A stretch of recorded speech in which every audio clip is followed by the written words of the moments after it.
Welcome everyone. Thanks for joining us for our training webinar today. This is Glenna from Prosper Canada, and we want to welcome you on this rainy May day. We hope you're comfortable where you are. Please grab yourself a warm beverage and any coworkers who might want to listen with you today. And we're looking forward to this session. We have Noah Morris here, who is a director at the Ministry of Training, Colleges and Universities, and works with the OSAP program. He's very familiar with all of the rules and details to do with OSAP, and we're looking forward to having him share some knowledge with us today. Just a reminder that at any time during the broadcast, if you have questions, please use the question box at the right side of your screen. You can type in a question at any time, and we're planning to have a few Q&A points throughout the presentation. So as something occurs to you, please type it in and we'll make sure to include it. And also a reminder that we will make sure to share the presentation with you later on in the next couple of days. We'll make sure that everyone gets a link to the video recording as well as a copy of the slides. So in case you've missed anything or in case a coworker would like to catch up, they'll be able to do that. Everyone who's listening in is on mute for the duration of the broadcast. That's going to help us minimize any noise, echoing, or any other issues like that. But again, if you have any questions, please type them into the question box. And before we get started, just a reminder of who we are, Prosper Canada. We work to improve financial empowerment programming and partnerships across country in Canada, and that work is done on the ground by many people such as yourselves. So we really appreciate the work that you're doing, and we are happy to help connect you with the knowledge that you need to do your work. Before we get started, we're going to do a quick poll with you. Noah has asked for a little bit of information about the kind of clients you work with. And so we've got a poll for you to tell us any of the groups of people on the screen that you might see in your work day to day. So if you see anyone who is a high school student preparing for university, if you see anyone who is perhaps a single parent who they themselves are attending university or college, if you see students who are currently accessing Ontario Works or ODSP, and if you have students who are newcomers, and then if you see anyone who maybe is no longer a student, but they are graduates or they have completed their education, but they are in financial difficulty or in default on their loans or repayments. So please check any of those that apply to you, and Noah's going to try to come back to some of those special considerations throughout. So I'm going to give you just another 10 seconds or so. Please click on the poll any of the answers that apply to you, and I will close in 4, 3, 2, 1. Let's see if I can close it down here. Thank you very much. So we have results here. Looks like majority of folks do see people who are single parents currently attending university, and as well students who are newcomers, and then equal coming in second also folks who are applying for university soon, folks who are on social assistance, and folks who are in default. So Noah, that gives us quite a good cross-section of concerns to look at today. So thank you for giving us that input. And if you have cases in mind that you're thinking about throughout the presentation, be sure to let us know. And without further ado, I'm going to turn the microphone over to Noah Morris, and he's going to tell us all about the new OSAP, how it works, and some special considerations for various low-income groups. So Noah, over to you. Thank you so much, and thank you very much to Prosper Canada. I don't do a lot of webinars, so I don't know where to look. So if you, I'm looking directly at the computer, so pretend I'm looking directly at you. I'm much cuter, by the way, when you can't actually see my face. So everybody in this room can attest to that. I'm so excited to talk about the new OSAP. I am the director of the OSAP program in general, and have been for the last 7.5 years. I've worked with Prosper Canada on a number of different things, and I've had the opportunity to work with lots of community agencies, Indigenous agencies, child welfare agencies on post-secondary and access to post-secondary. And I want to incredibly excited about my new assignment is to implement what's otherwise called free tuition, or the reform of the OSAP program in Ontario. It's probably the largest single transformation of student aid right across North America, and I'm going to tell you all about it. I'm going to periodically stop as I continue on and sort of wait for questions, and I'll repeat the questions as I get them, but I'll try to keep it fairly light. I might, if we have some bit of time at the end, show you a couple of tools we have that are actually up and running now that can get you and your clients going in terms of thinking about post-secondary. So OSAP is a really big program, and the slide isn't changing. Oh, I gotta put it there, okay. OSAP is a really big program. There are about almost 400,000 students on OSAP in Ontario. That is about 65 to 70% of all full-time students in Ontario. So we're talking about a pretty large program that dwarfs anything else in Canada. Typical province is Manitoba, where maybe 20% of the students are on aid. That's because our program, even today, is more generous, quite a bit more effective and easier to access than it's ever has been. And the transformation we're announcing, I'm letting you know about today, goes live for the up-and-coming school year. When we talk about student debt, and you hear about student debt a lot, there are lots of myths. I want to dispel one of the biggest myths going. The amount of student debt in Ontario is lower than it has been in about 20 years, and there's a number of different reasons for that. But when student groups and everybody's screaming about student debt, the actual levels are much lower than they were in the late 90s. So even today, there's no reason for students not to go to school. But I'm going to describe to you how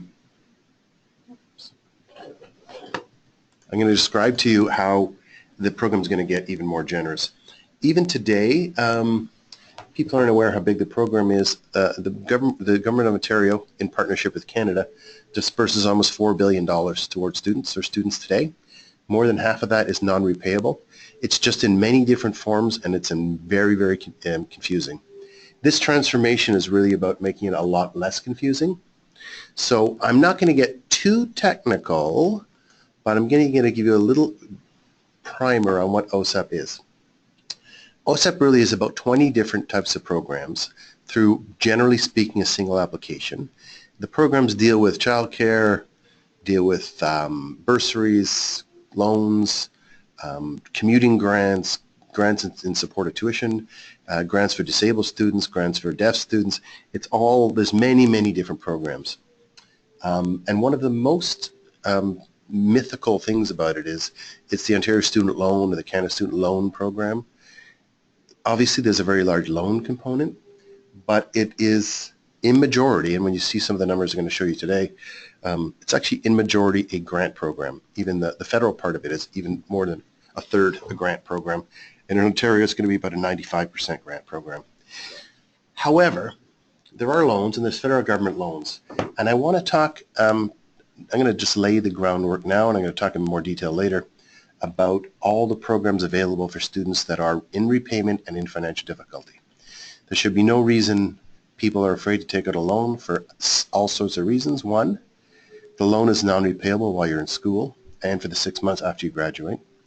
And most importantly, the loan is not repayable until such time as you have a pretty decent job.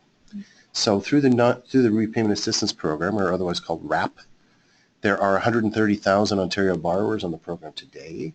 That program says, with a very short application, you don't actually have to pay your student loan until you earn a certain amount of money. And in the last budget, the government announced that single students don't have to start paying their student loans back until they earn about $35,000. And that's family sensitive, so single parent with 2 kids, that's almost $60,000. So debt aversion is a real issue. We know debt aversion is a real issue, but people shouldn't be afraid of a student loan because A, the terms are incredibly easy, and B, you don't have to start paying back until you have the means to do so.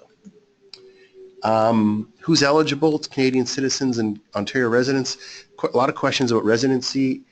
Ontario resident is anyone who resided in Ontario not as a post-secondary student in the 12 months before they start school. So if you're coming here from Manitoba to go to the University of Toronto, you are on Manitoba student aid, on Ontario student aid. However, if you're in Ontario and studying at McGill or anywhere else in Canada or across the world, you are considered an Ontario resident. I'm going to talk about some of the options around that. Very importantly, it has to be in OSAP approved schools. All public universities and colleges in Ontario are OSAP approved. There are about 15 Bible colleges and various other non-traditional entities that are designated, such as chiropractor school, Chinese traditional medicine, and those programs. And there are about 500 private career colleges, vocational colleges in Ontario. Only 150 of them are approved for student aid. So you see those ads all over the subway if you're in Toronto. Trios College, Trebas Institute, those are the vocational schools. They're fully eligible for OSAP. And everything I'm talking about, they are eligible for. And I often get this question about bridging programs and new immigrant programs and academic upgrading. They are not eligible at this point. So it has to lead to a degree, a certificate, or a diploma. I talked about this a little bit. We have about 10,000 students studying out of the province and out in universities and colleges across Canada. We have about 10,000 additional students studying out of Canada and around the world and in one of 1,700 institutions. If you're studying out of Canada, you're only eligible for federal assistance. So almost nothing that I'm talking about today will benefit students studying out of the country. This is as complicated as I'm going to get. So OSAP is a needs-based program. At its essence, it calculates for you what are deemed and acceptable educational costs. It asks for a contribution in cases where there is a contribution available, and the government provides the difference. So we know the tuition, we know the living expenses, we know the books because we know what those costs are, so you don't need to know those. Typical situation is tuition and fees are $7,000, living expenses are $10,000, books are $2,000, so that's $19,000. We see the program as a partnership between the student, the government, and their families. And the families mean parents are required to contribute at a certain income level for the first 4 years out of high school. So in this particular case that I'm giving you, a $19,000 costs. Every student in Ontario, with some exceptions, Indigenous students we just announced, and single parents and people on social assistance, every student except for those is required to contribute $3,000 towards their education. Parents are supposed to contribute according to income. I'm going to show some of the numbers about that. And scholarships are generally speaking exempt up to a certain amount, after which they're penalized. So in this particular case, if the student is regular student, they have to bring $3,000, so that's how much they bring. Their parents, let's say, have to give $1,000 because they earn, let's say, $60,000. So their contributions we know their costs are 19. OSAP through grants and loans will provide 15, which is the difference. And that works out, that's a general speaking, that's how it works for every student. Those financial contributions and those educational costs and living expenses vary by size. So single parents is very different. Married people, it's very different, and contributions for married couples and mature students are different. I'm going to get into some of that stuff in a second. So any questions about OSAP in general?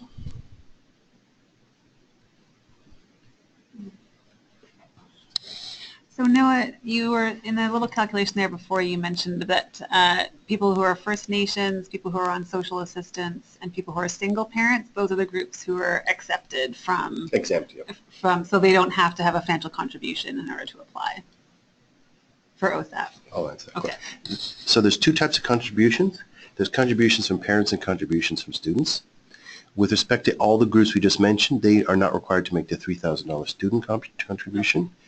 And the parental contribution, most families under about $60,000 are not required to, and we're changing that, making it more generous. So every parent at an income level without, so in the case of a parent on social assistance, they will never earn enough to make a contribution anyway. Okay. So it's not that they're exempt, they don't earn enough. So there's a question there. So RESP, excellent question. So in general, RESPs were dealt with in a very complicated way under the current OSAP, under the historical OSAP. Both levels of government announced in the budget, the federal budget and the provincial budget, that the governments will no longer penalize families that save RESPs. So we now no longer ask about RESPs, and there is no penalty related to students whose parents have saved for them through RESP. And mandatory contribution requirements, where can they find that in text later? So the mandatory financial contributions, the $3,000, is on the website, osapontario.ca/OSAP. It is otherwise in all the documentation we provide. And we've got one more question on the parental income levels and related expected contribution levels. Is that also, can they also find that information in the same place you just mentioned? Yes, and I'm going to. So on the parental contributions, I have a slide coming up that'll show you the exact numbers, and there's a calculator for that on the website as well. So I'm going to move on in the interest of time. This is a really interesting slide, and this is the heart of what we're doing. And this is read two ways. In general, if you look at the left and look at the right, poor kids don't go on to post-secondary and rich kids do. That is fairly intuitive. But the numbers are quite staggering. So 20% of poor kids, 1/5 of poor kids go on and 4/5 of rich kids go on. That's always been a problem. Ontario is doing way better than the rest of Canada. And this is where Ontario's program, even today, is really, really generous. And you have to read that opposite. You have to read it kind of sideways. So if you look at a 40% participation rate, so in other words, 40% of the kids at that income bracket go into post-secondary, in the rest of Canada, that number is, you have to go all the way up to almost $60,000 to hit a 40% participation rate. In Ontario, the equivalent number is 30. So Ontario is doing really well, but it's not doing as well as it could. And this transformation is about bending that curve to the right. So we want, it's really about access for that, under $60,000, under $70,000 family with kids. So when the government announced in February free tuition, it had a number of different elements to it. And everybody talks about 50,000, 50,000, 50,000, and it confuses the heck out of everybody. 50,000 is not a hard and fast number. The only hard and fast part of 50,000 is that any Ontario student or family whose family or themselves earn less than $50,000, our Ontario portion of the program is full of grant. When we talk about free tuition for 50,000, we're really underselling what we're doing here in that it's the lowest common denominator. So what we say is every family under $50,000 will receive grants in excess of average tuition. But if you look at average tuition at college, it's about $3,500. That statement for college is about $95,000. So every family under about $95,000 will receive grants that cover the full cost of college tuition. If you look at a university student who's going away from school, they're going to earn grants far in excess of tuition, and that's at $65,000. So when we don't ever want to sell short this at 50,000, all of a sudden you have to start paying tuition. It's obviously on a gradient. There's very substantial increases for grants to mature and sole support students. I'm going to show you what those are. There is elements of the program that will ensure student debt is actually reduced. So I'm going to show you some WOW statistics, but about 85% of students will have less debt than they would have had in 16-17. And it's much easier, and I want to talk about the service transformation, which we call net tuition. So what do? In our current world, we have tons of different programs. We have a 30 off and what we call OSAG and distance and tax credits and bursaries and access grants and millennium scholarships. And we said, holy crap, if you put that all that together and made it simple, what would you do? And this transformation really is about that. We took every dollar the federal government spends, every dollar the province spends in about 10 different buckets with respect particularly to the tuition education tax credits. And we said, let's all put it in a bucket and create a new Ontario student grant, which is upfront and predictable and everybody understands. That was the key. Because even today, education is really, really affordable, but it's super confusing. So we'll give you a loan of $14,000 this year. At the end of your school year, we'll write out down to 7. That's called an Ontario Student Opportunity Grant. We'll give you a 30-off grant of $2,500. Then sometime thereafter, and I'm going to show this in a schematic, probably about 18 months later, you're going to get a tax refund. And none of those things help you go to school because you don't know about them. So this is really about putting all the money up front and transforming the actual planning process and the payment process. So this is kind of what I talked about. Today, a student gets loans and grants in August. They get loans and grants in December. At the end of the school year, we write down their debts down to $7,000, which they don't know about. And sometime thereafter, 12 to 18 months, mommy or daddy or the student will get a tuition and education tax credit from both levels of government of $2,000. The $2,000 tax credit they don't even think about it when they're going to school. The amount we write down their debt they don't even know about, which costs $800 million. All they know is they're getting grants and loans and they're worried about them.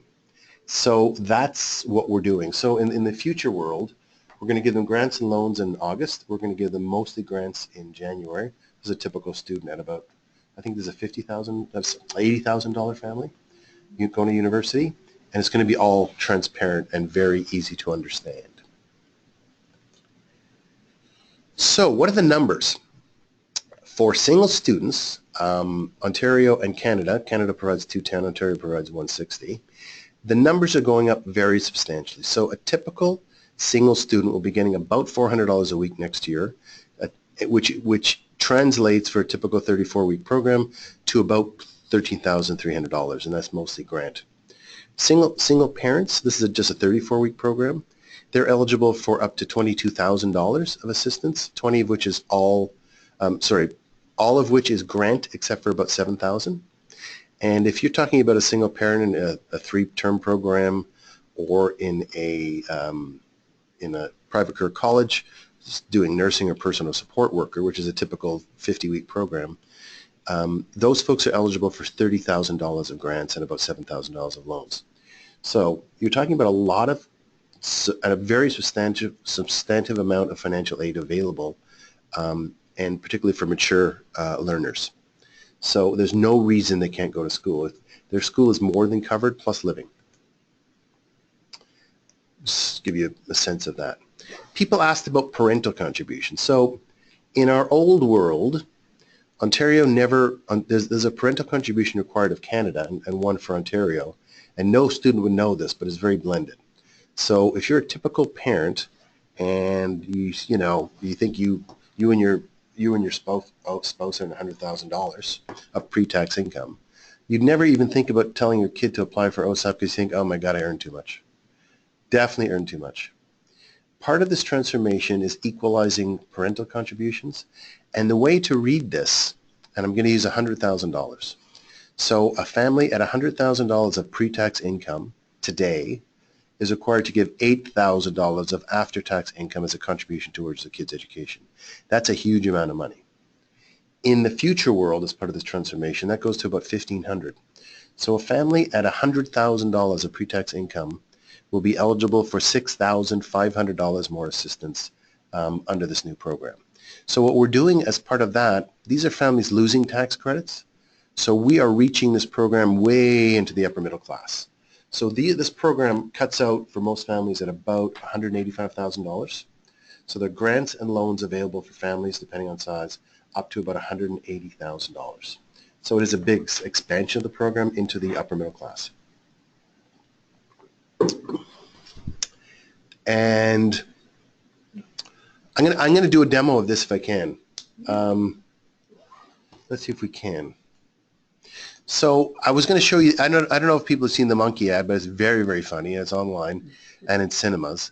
We also have a parent ad, which makes everybody cry. It's about a mother or father raising her little kid who went to go to school. That program, that marketing campaign is the first one we've ever done. Spotify and a million other things. I finally found out what rainbow barf is, but I didn't know that before. It drives people here. And this is the first time we've ever done this, and it's one of the coolest things we've done. So it says and we've had about 1 million individual people go through this calculator. It's online today. And we have a more detailed one as well, which I was going to demo, but I probably can't. Anybody can do this, and it asks 4 questions. Are you in high school? Yes. I'm going to going to university. Not married. I'm not going to live with mommy. My mommy and daddy make $50,000. Wow, oh wow. I can get $8,700 of grants. My tuition's $6,500. Wow, I can go to school. That's really damn cool. That took about 5 seconds. I'll do another one. I graduated 5 years ago. I'm going to university. I'm married. I have 2 kids. Our income is 20. My spouse's income is 30. So remember, this is married couple, 2 kids. I'll say her, but that's sexist. Her income's 20, his income's 30. She's going to be earning nothing. He's going to be still going to be earning 30. In this particular case, that family is eligible for $18,500 of grants, $7,000 of loans, which they don't have to take, by the way, on top of what the spouse earns. So in this particular case, this family has way more than enough to cover their tuition and their fees and a lot of their living, and they don't have to take the full loan. So you could play with this until the cows come home, but what this screams out, and what it's meant to scream out at everybody, is school is affordable. There's lots of help to go. That's great. And Noah, while we're on this one, we had another question from the previous discussion about contributions and so on. If a student applying has divorced parents or separated parents, how does that play into this calculation? That's probably the number one question I get. So the rules around divorced parents or separated parents, or divorced or separated, or obviously single parent, the amount of income you put on your application is the amount of income with a parent you live most of the time with, and not the other. So if you live most of the time with daddy and mommy, and you get mommy on the weekends, you give daddy's income. If it's exactly 50-50, which it rarely is, you give the income of the parent on the day you applied. So it isn't both parents. Are we back on the slide deck? Yeah. Okay.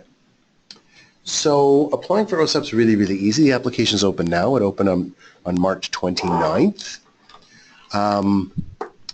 Students are really encouraged to do this at the same time. When I talk about the service transformation, when students apply for university or college for the first time, they will be able to apply to OSAP at the same time. One of the interesting things about the application is even if they start school in September, they have all the way till next February to apply. So you can apply up to 60 days before the program ends. So if you all of a sudden get into financial difficulty in January, February of next year, you can apply for OSAP and be paid retroactively to September, as if you had applied for the full year. And when you apply, and there's all sorts of little elements to it, I showed the grants and loans. You don't have to accept. You can accept only grant, and that is to deal with students with debt aversion.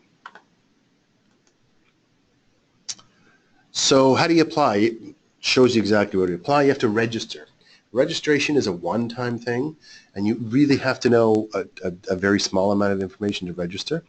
And once you've registered, we're going to give you an OSAP application number, which you write down, and you're going to set up a password, and that'll set up an account. Then you have to gather your information, and you really only need to know what school you're applying to, what program you're applying to. You don't need to know the costs, because those are all drop-down menus. We have costs for over 18,000 programs. You need to know your parents' income, if you are less than 4 years out of high school, you need to know your own income in any case. So it's the income from the previous year. In cases that are special, like you've declared yourself an Indigenous person or a Crown ward or separated from your parents, there may be documentation which will be required. That comes at the end of your application. You just print it off and upload it. And the only piece of paper which is going away next year is a lifetime loan agreement, which has the unfortunately bad name of the Master Student Financial Assistance Agreement, which is a lifetime loan and grant agreement you have with both levels of government, and you have to print that off upon applying, take it to the post office, authorize who you are, or verify who you are, and that's the only piece of paper in the entire program. No, we just had a question about the income. When we're applying and noting income, is that like net income? So it's line 150, and if you're business, I think it's line 435, and if you don't do a tax return and you're on reserve, it is an attestation to your on reserve income. And if you have parents living out of the country and you write down their income, the verification is some documentation or attestation from the parents or from the local embassy or a pay stub from India or somewhere that just documents how much money they earn.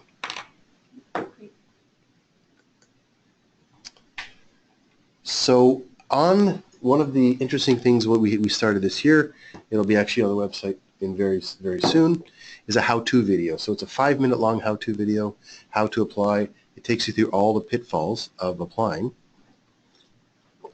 and everything to do with very complicated questions. And none of them are very complicated. The application this year has been simplified a lot. It's been user tested, so we user tested it to death. It takes a lot less time than it's ever taken, and it's not that intimidating. You just need the correct information before you apply. But once you can start an application and then come back to it. One of the innovations this year, we are fortunately, or perhaps unfortunately, the signature digital project for all of Ontario government. So government's using this as its guinea pig, for lack of a better term, of how to have the perfect digital government. We were probably the most digitally advanced program there is in the government. It's 99.9% online and everything's done without paper, but they wanted us to tweak it. So one of the things we did was go device agnostic. I actually did an OSAP application on my phone. You can do it. And it's not .003 font, but I'm not sure why you'd want to do it on your phone. Net tuition. So when we talk about free tuition, one of the most important elements to it is students knowing what their out-of-pocket costs are, who's going to pay that, and if there are any out-of-pocket costs. And that is all the way through the 4 parts of postsecondary. Planning for it, applying for it, showing up in school, and repayment. What does net tuition mean? I can't remember. Let me just look ahead of my slides because I'm not sure I have any. If this is where I give my whole spiel about net tuition or not.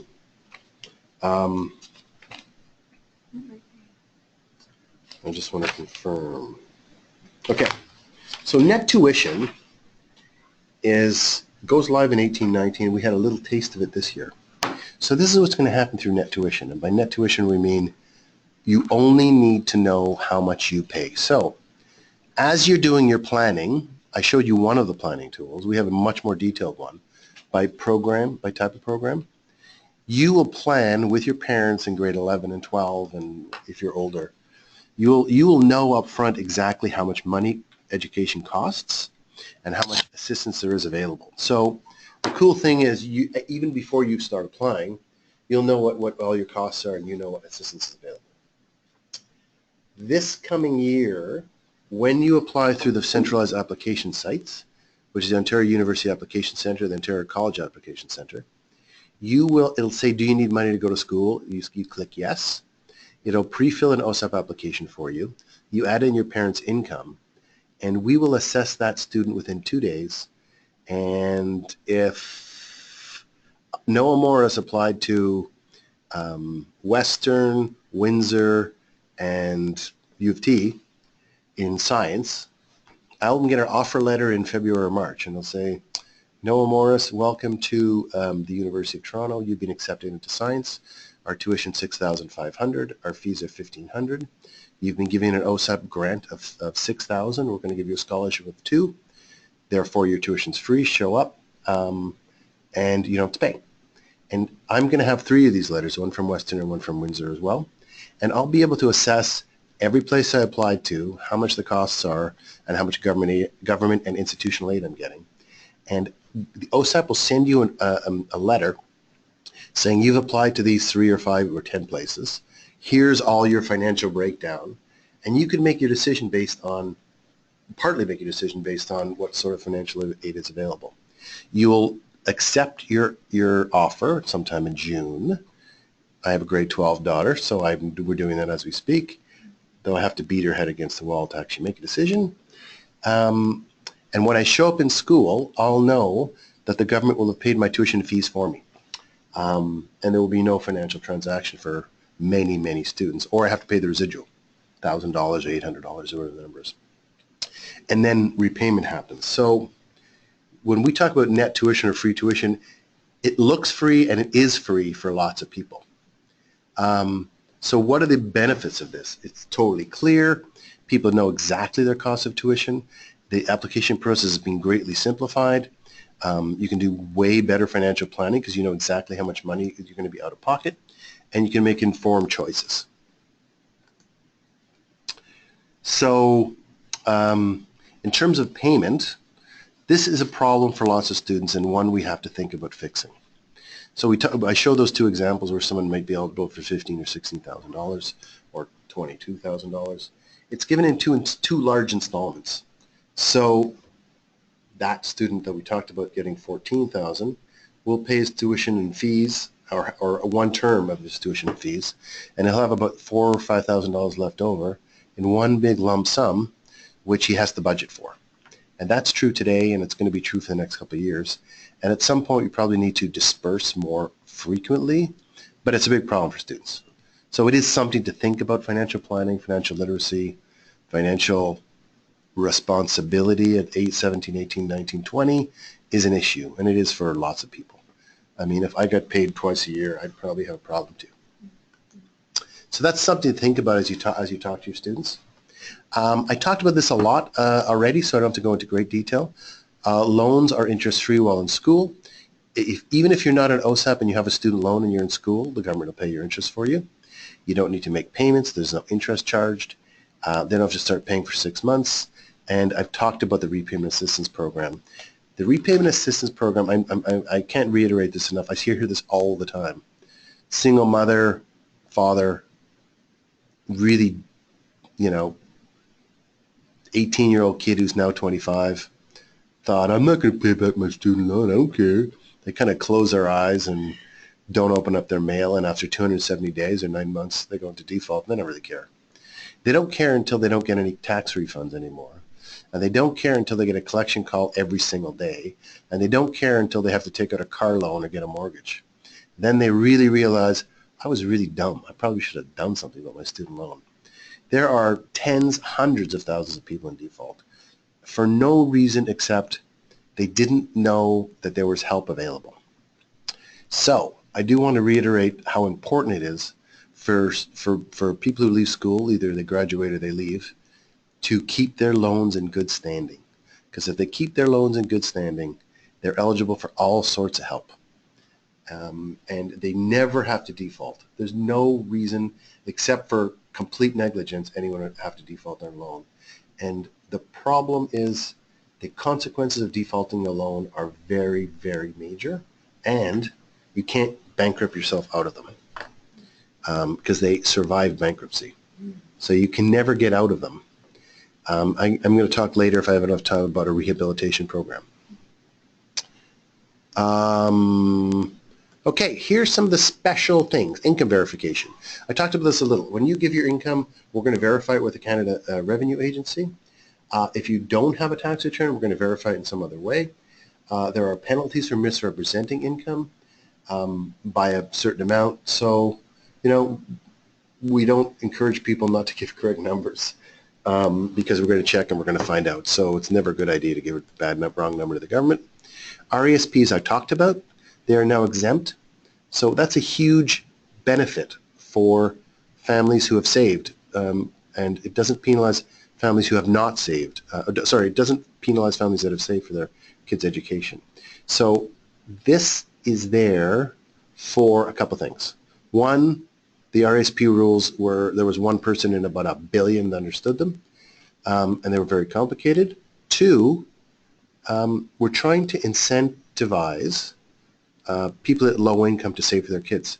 Take out a Canada Learning Bond, get the birth bundle, get a few dollars into an RESP when the kid's born, get your mother or father or uncle or aunt to contribute to it. There are all sorts of incentives to save for your kids' education, and one of the hugest incentives is there are no penalties in student aid to do so. So tell your people to save money. It's not taxable income, it's always treated like a scholarship. You don't have to, you get a T4A, but you don't have to pay tax on the grants you get in under OSAP. Do you want to see if there's any questions? Good point. Let me go back. Where's the previous? So before I get into specific people, we're here to answer questions. Oh, we've got one.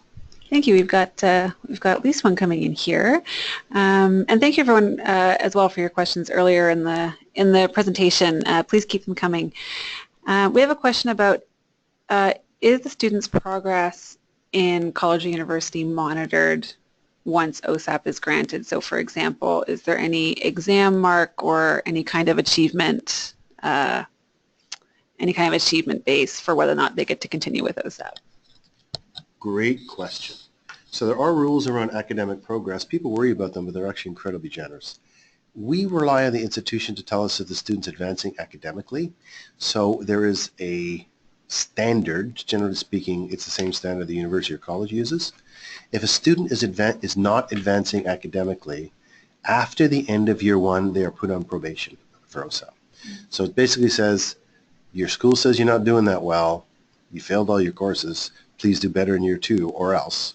So then they go into year two, and if they have done fine, the clock starts again. If they have not done fine, they're still failing, they can be restricted for year three.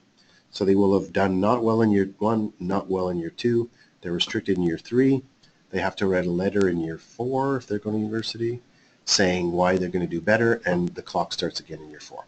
So that's the way it works for academic progress. One of the most important points to make is we allow kids to have many first starts. So you can start in science and say, I hate it, and go into arts and hate that, and go into culinary in year three and really like that. We're not going to penalize you because you took 3 starts. So as long as you're progressing or doing okay, you can change your mind and still be eligible.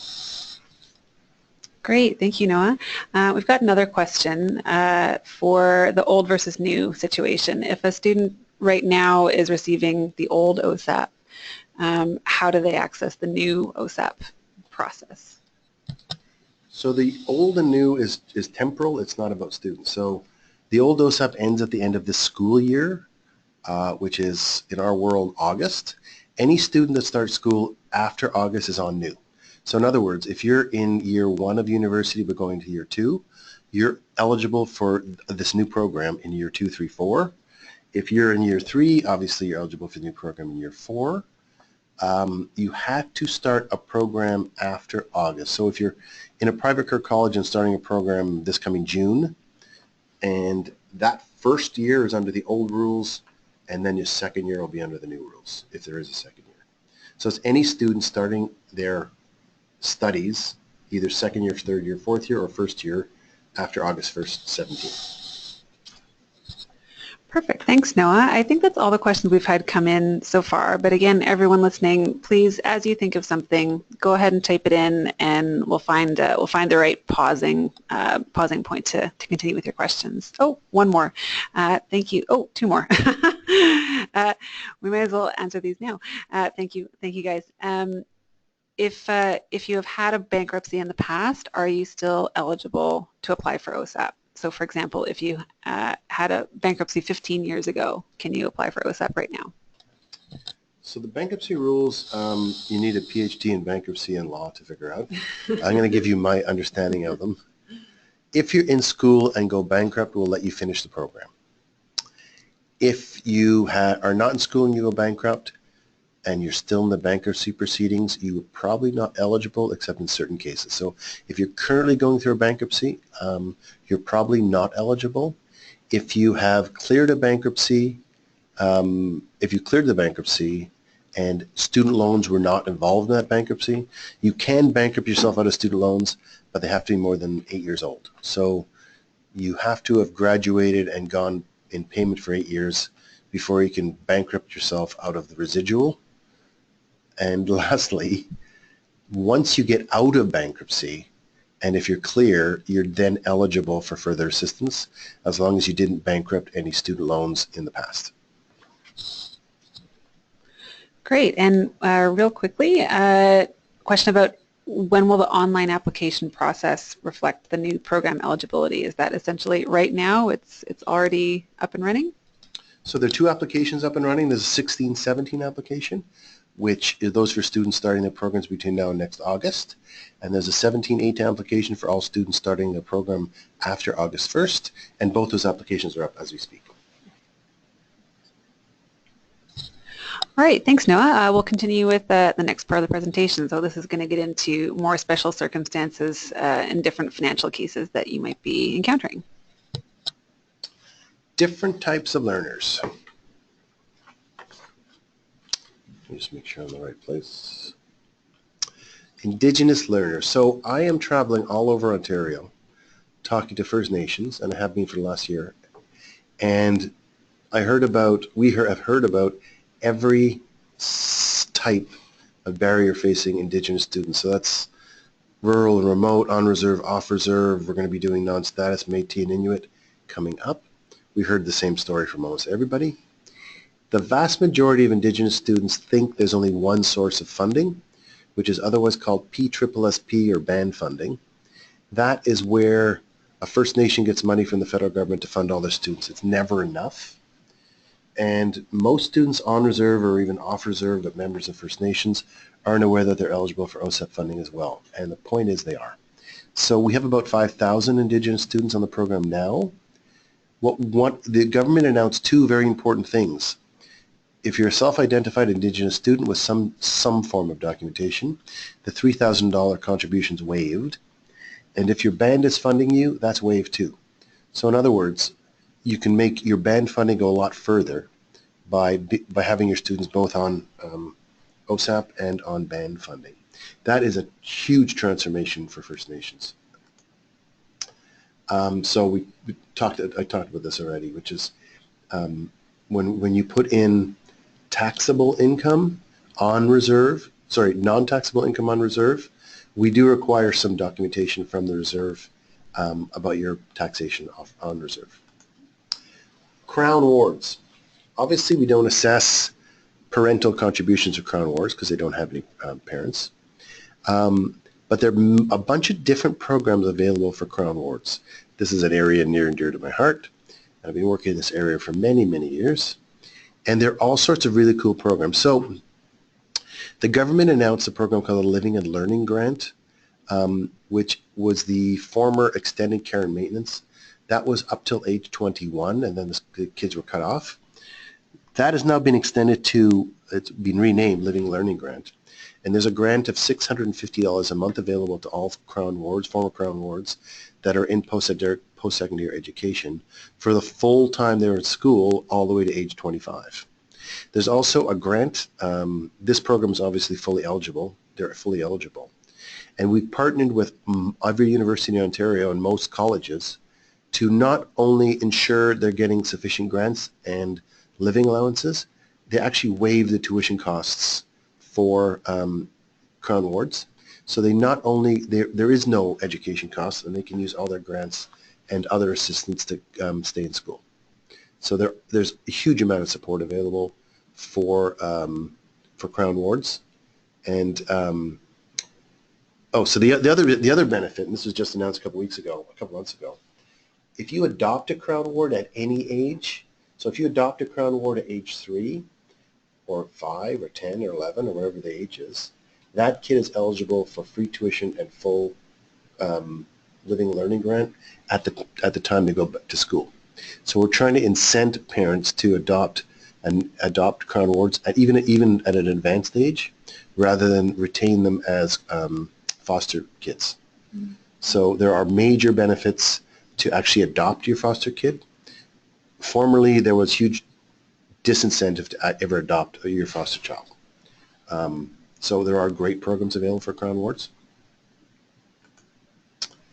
And the proof of Crown Awards, there is a form for that.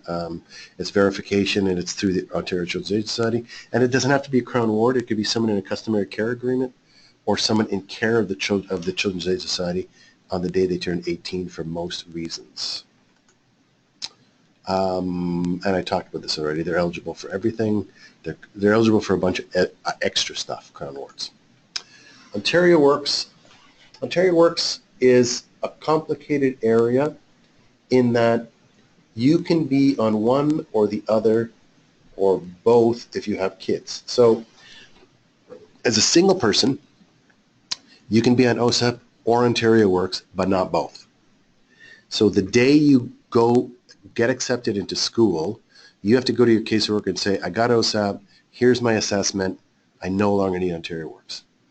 And there's usually a delay somewhere in that, but they're required to do that. We do checks between them. Mm-hmm. Ontario Work parents, so if you're a parent on Ontario Works and you want to go back to school, you can stay on Ontario Works, but the rules are that if your living allowance provided under OSAP exceeds what you get on Ontario Works, you are not eligible for Ontario Works.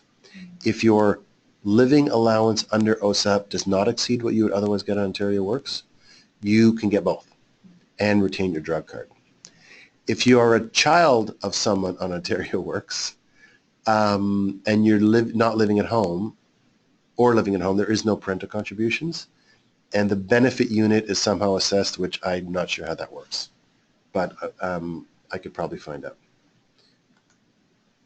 ODSP is a different program. So we try to incent students on ODSP, and we have about 5,000 of them, to get on OSAP for their educational costs. So this used to be incredibly complicated, but we made it much simpler 2 years ago. So if you're an ODSP and you become a full-time student, you stay on ODSP, you retain your drug card, you get your living costs through ODSP, and OSAP will pay all your educational costs. Your tuition, your fees, your books, your child care, you'll get all that through OSAP. So you're on both programs, and it's actually much more generous for people on ODSP. So we really want to incent, motivate, or promote as many people on ODSP to get a post-secondary education.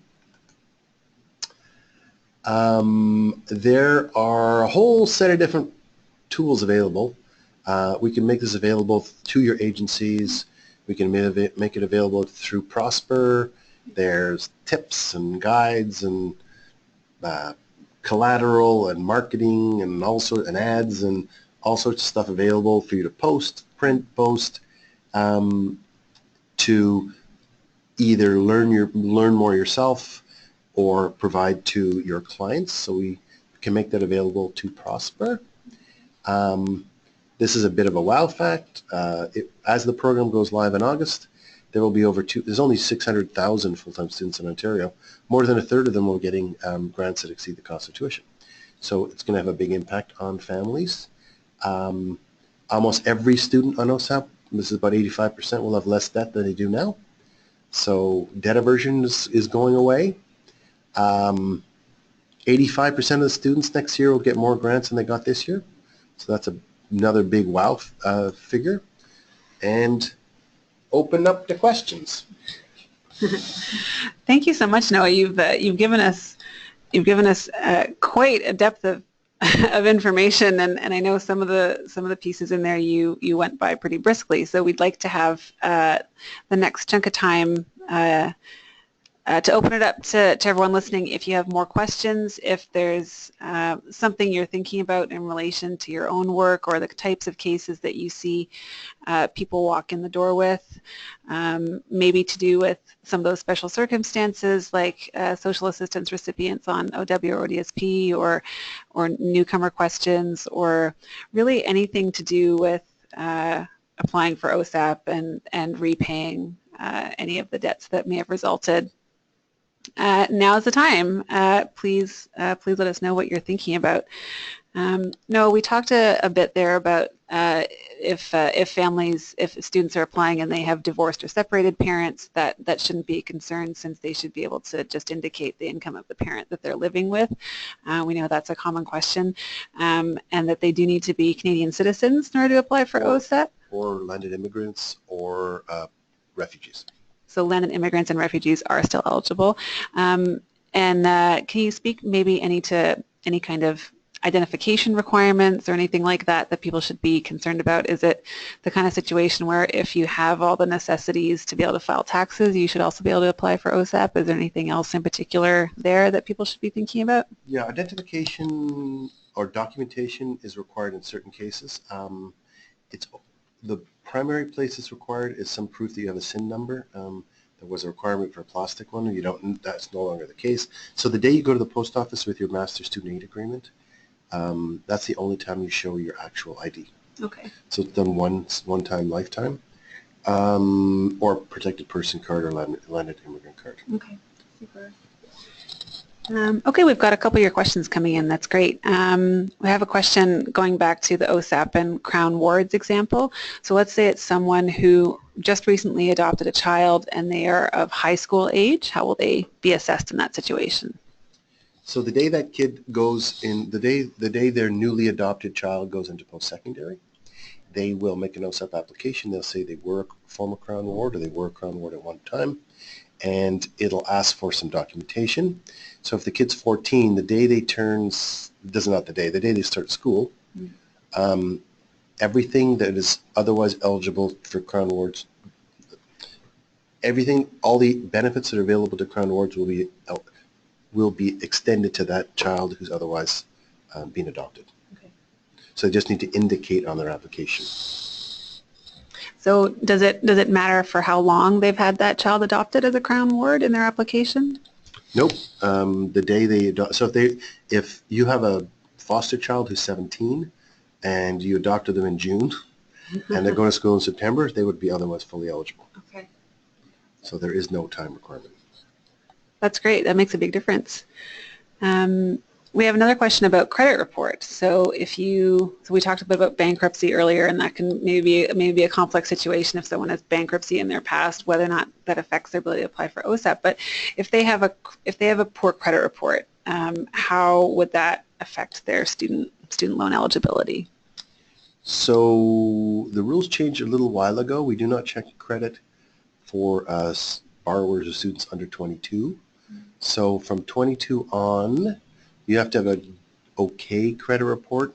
If your credit report says, and we do credit check everybody, if your credit report has bad debt, it has to have quite a bit of bad debt. Okay. So you have to have 3 debts within 4 months of $1,000 each that went into default.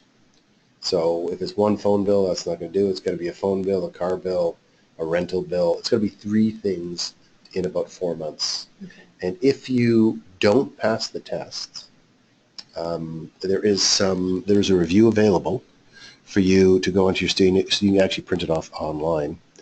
And for reasons of exceptional circumstances, we waive the requirement for good credit. So domestic violence, thrown out of the house, my mommy got cancer, whatever reason. There's all sorts of reasons. So the moral of the story is, if it's a little bit of, you missed one phone bill, that shouldn't be a problem. If it's a significant amount of debt, that's when it could get into a situation. But even if that was the case, there could be special circumstances that they could still apply for OSAP. Okay, great. I'm wondering if this would be, here's one more question. Thank you, everyone. Has there been any changes to the requirements to rehabilitate a student loan in collections? So for people who are really haven't paid and are delinquent. In the old system, you needed to pay off interest owing plus 3 months of regular payments. So is that still the same process right now?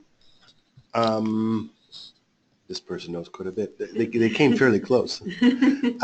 When you default, your loan is split between Canada and Ontario. The rules to rehabilitate Canada are quite simple. It's 2 regular payments plus all your interest. And if you had your tax refund taken, that can count towards your payment. So it's actually much easier to rehabilitate the federal loan.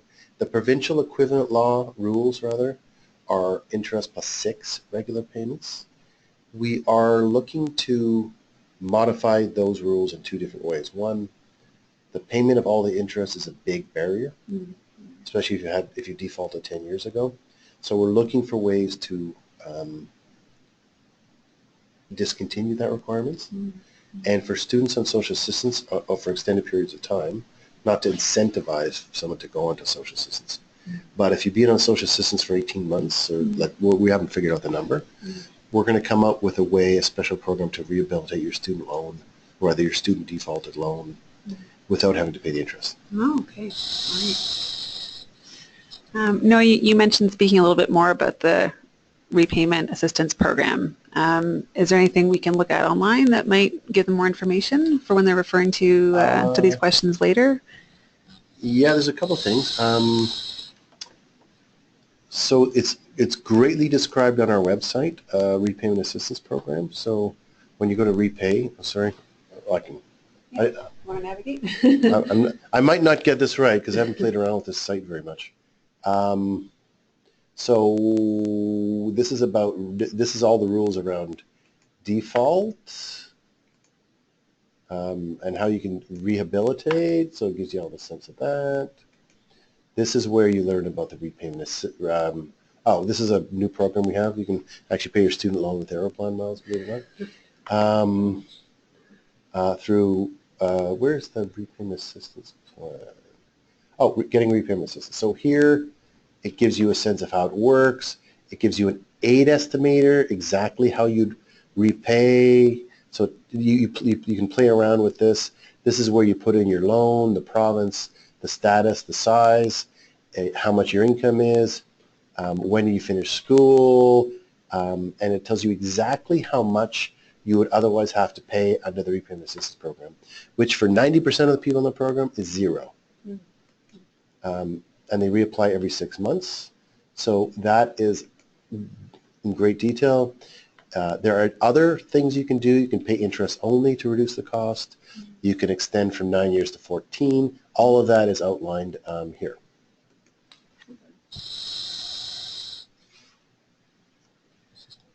Noah, are there any other special considerations that might be of interest? So we didn't talk a lot about folks with disabilities. We did mention ODSP as something that we should be aware of, and that if I recall correctly, if you're on ODSP, that shouldn't make a difference in your eligibility to OSAP. But are there any other concerns for students who have disabilities who might not be on ODSP, but they still are going to school with disabilities? There's no concerns. There's things they need to know about. So all the numbers we talked about today, and there's about 9% of our students on disability. Disabled students, probably 85% of which are learning disabled in our case, are eligible for another $10,000 of educational assistance. Okay. So they need to have a IAB, I think that's what it is, IEB, Independent Education Assessment, or prove that they're in a wheelchair or they're blind or something. And they're eligible for something called the bursary for students with disabilities. Okay. So one of the big advantages of being on OSAP, you're eligible for an additional $10,000 for tutoring, for educational aids, for special type of computer, for note takers, okay. And you have to have $1 of need. Mm-hmm. So we generally bend the rules to ensure you have $1 of need, so we can get you on the disability part of the program. Mm-hmm. The institutions are also required to provide disability services, so this is over and above those disability services. Perfect. That's great to know. We have another question coming in. Thank you, Ansley. Ansley, you've given us so many questions this afternoon. This is great. Are there any age limits on applying for OSAP? So we're thinking about mature students in particular, but are there any age limits when you can or can't apply apply for OSAP? No, there's none. So we have 60-year-olds and 70-year-olds on the program. There are no age limits at all, so we don't even take it back into account. So if we're thinking about an older student who maybe they can pay for their education, but the grants would help them cover living costs, this is still a situation that would be realistic, or? Well, in the case of, it depends on the income. So as I said, there are grants available all the way up to $175,000. They're going to be, in that case, the family will get a payment of $2,100 of a grant. They can use it towards their living. They can use it towards their education. It's going to be paid directly to them. So we don't make the distinction between living costs and educational costs, except that we no longer give the students the ability to opt out of direct payment. So if you're eligible for any assistance, grants, and loans, the first person paid is your educational institution, and you get the residual. Okay. Perfect. So sounds like there really is an OSAP for every situation. Yeah, I mean, really wealthy. unless you're extremely wealthy, you really have some opportunity to benefit from the system, which is great. And like you were pointing out in the beginning, there's so many other little tiny pieces of this assistance that have been quilted together into one program. So we're looking forward to seeing that in action, and looking forward to seeing people benefit from it. And especially when we did that illustration of the tool earlier about the amount of money that you can get, I think that's a really interesting tool. Are there other tools on the website that are going to be coming up, sort of things like this, that people can look forward to using? So they tell me the coolest tool is available if we have enough time. Yeah, which is the aid estimator. Can you type in aid estimator? Yeah.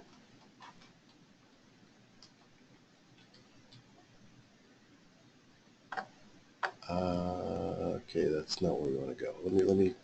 It's how much can you get? Other loans, no. Sorry. Did I spell that right? No, I'm gonna find out. Oh no, it's learn more about it. Sorry about that. So this is where's the how much I can get. Find out how much you can get. Okay, so we have that calculator. Where's the big calculator? Actually, you sent it to me. Let me just make sure it's there. All right, we'll stand by reflectively. Noah's going to check in on the advanced version of this calculator, which is by program. That's okay. So it's an estimator by specific program? OSAP estimator. I'm going to try one more time. And then I will, is that, that's OSAP that's not my one. Okay, I'm wasting everybody's time. I do want to, it is on this website here.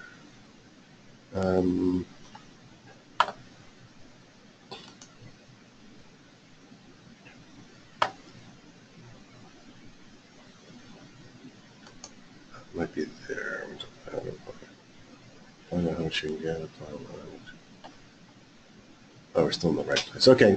Anyway, I'll send out the link to it. The one I wanted to show people is an aid calculator where you can actually say, I'm going into engineering year 3, Western. I'm going to live with my parents. I have savings of this. It asks a bunch more questions, but what does, it gives you exact amount you have to pay and the exact amount you otherwise get assistance for. So that's a calculator. There's a repayment calculator. There's a calculator. There is a part of the website which shows you all the programs and institutions that are OSAP eligible. And so there's all sorts of. This is the landing page. Yeah. Well, you can follow up with us with the link, and then we're happy to send it out to everyone alongside the materials, or shortly after we send out the materials for the for this presentation. We have another question from Mark. Thank you, Mark, for your questions as well. You've had several today about the cost of living calculation. How does that work? So the cost of living calculation is simply a base called the Moderate Standard of Living, which you get from the federal government. Moderate Standard of Living says if you're living in Ontario, which is a blend between Thunder Bay and Toronto, a student should be able to live on $9,900 for the 9 months they're in school. So it is a deemed amount. It varies by only two things. It varies by whether you're living with your parents or not. Okay. So it sounds like it's a pretty simple calculation. Yes, it's a deemed amount. Okay. So it's an estimate, and it might be a bit of a challenge for certain students in different situations, but it's an estimate. It's $9,700, which is great in Sudbury and crap in Toronto, and that's just the way it is. So I guess if you're applying for a school in a small town, you're going to do pretty well for that cost of living estimate, and maybe less so if you're in the big city. Yes. Okay, all right, that's good to know.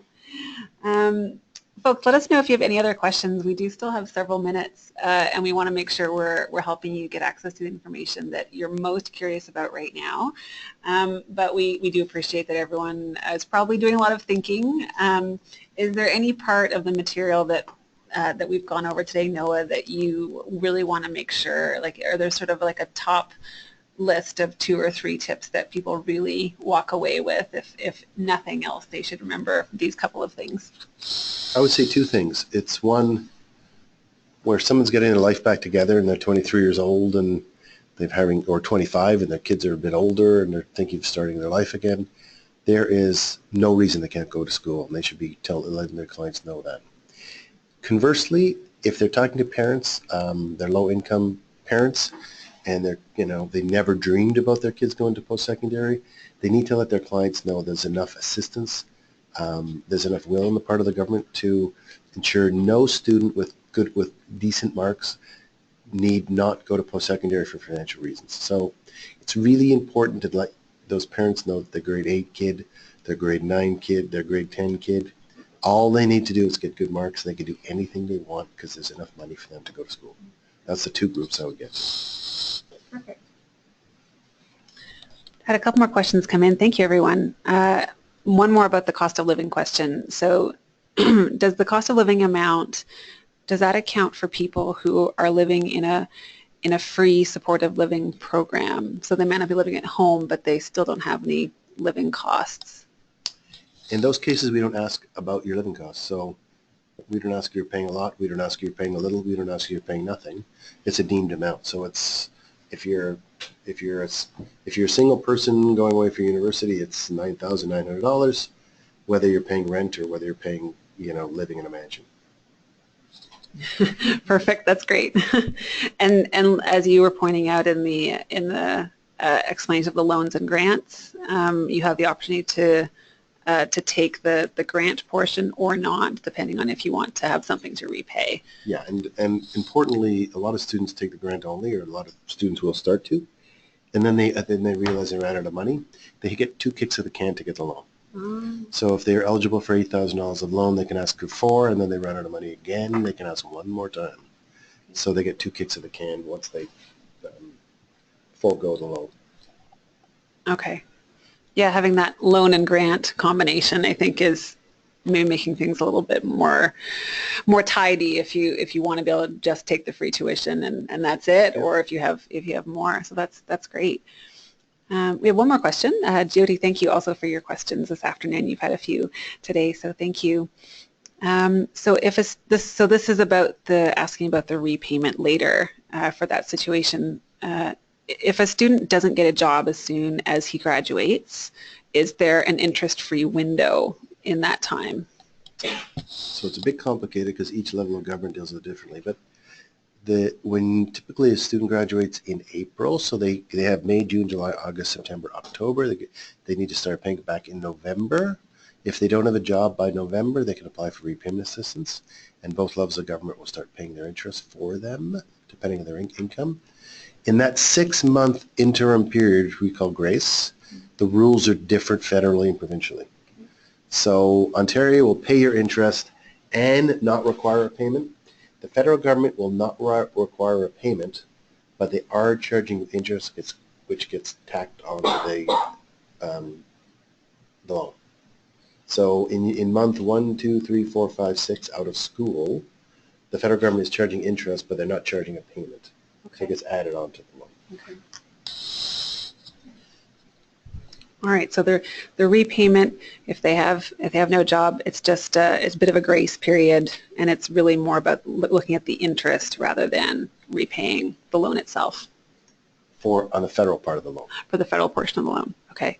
And remind us again, Noah, from the very beginning about how Ontario works with provincial versus federal loans. How are we different in Ontario as opposed to other provinces? Because you were mentioning that some provinces do this differently, and there are national student loans and provincial student loans. So what's that sort of layer look like in Ontario for federal versus provincial portions? OSAP is a funny program in that it has one name called Ontario Student Assistance Program. It's funded by the federal and provincial government, but we've created entities where no student need ever worry about it. In other words, there's an integrated application, which is single. There's an integrated assessment, which most people can figure out, which I show here. And it's an integrated loan. So it's not a Canada loan, it's not an Ontario loan, it's a Canada-Ontario integrated loan. So it is one loan. So we make one payment out of that loan, one payment out of the grants, and when you repay, you're paying one payment to both. It's a single loan. Mm-hmm. It only becomes Canada-Ontario if you default. Okay. So then we split the loan at that point. That's the only point at which we split the loan. Okay. Is there any situation where a student would be likely to be receiving student loan assistance from more than one province at the same time? It's rare, but this is what it does happen. I mean, it happens where a student from Vancouver goes to BC, goes to UBC, gets a provincial loan and a federal loan, which at that time was not integrated. So they have a BC loan, they have a Canada loan. Then they come to work in Toronto and they realize they come to work in Ottawa and they come to realize, well, I want to go back to school. At that point, they apply for OSAP. Now they have a BC loan if they haven't paid it off. They have a Canada-only loan, and they will have a Canada-Ontario loan. Okay. However, we know, because it's one service provider, it's called the National Student Loan Service Center, we will know that that student is going to school in Canada, and the government of BC and the government of Ontario and the government of Canada will pay the interest on their old loans and their new loans. So it's not like they have to pay their old loans. Okay. Those are put into interest-free status. Okay. So that's a rare case. It happens, but it's rare. Okay. So again, on that provincial federal, how do you know how much of your loan is from the provincial and the federal? So for example, maybe you're just starting to answer this in terms of the interest later.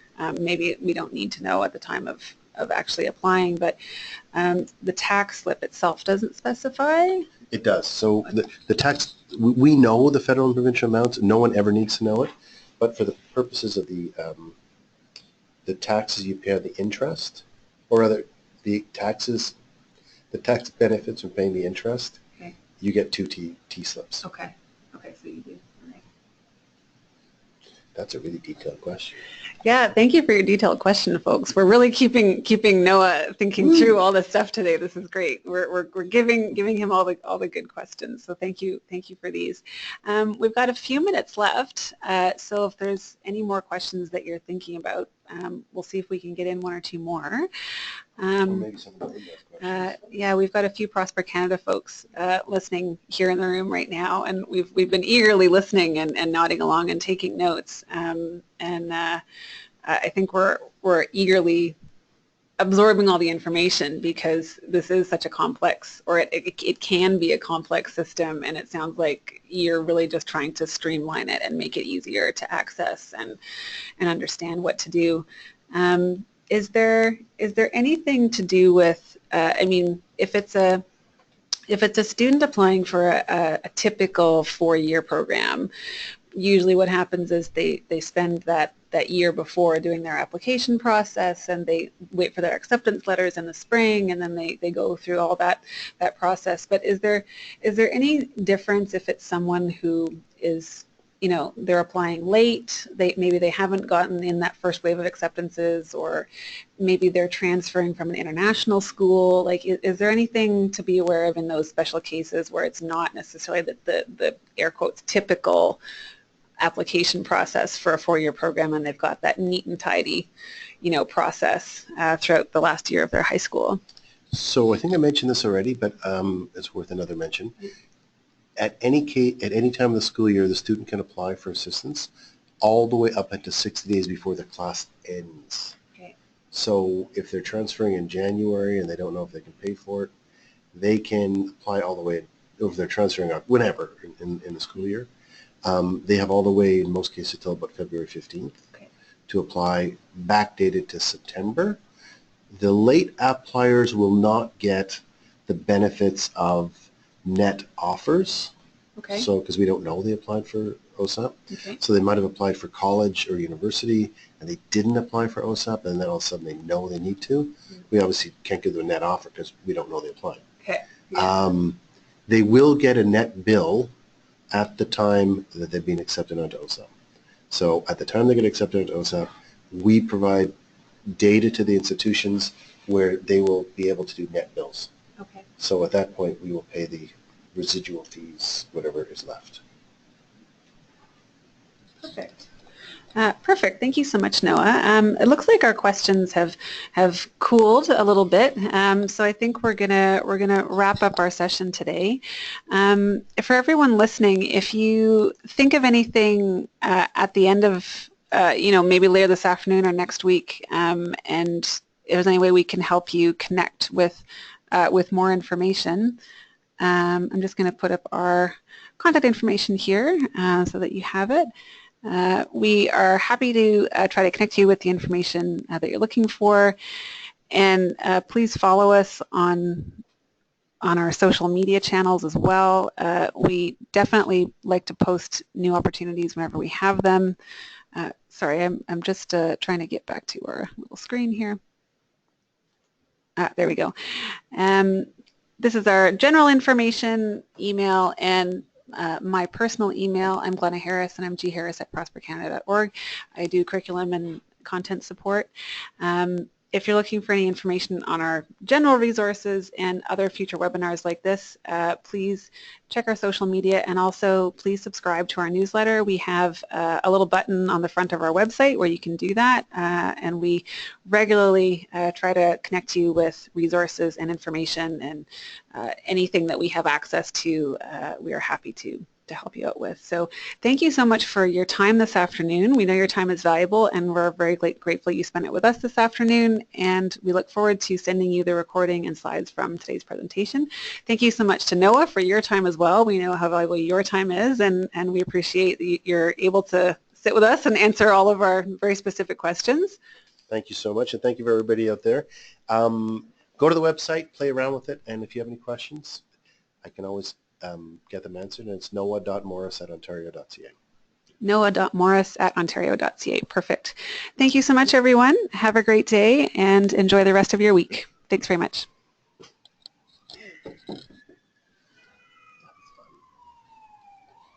How do you pay for your school?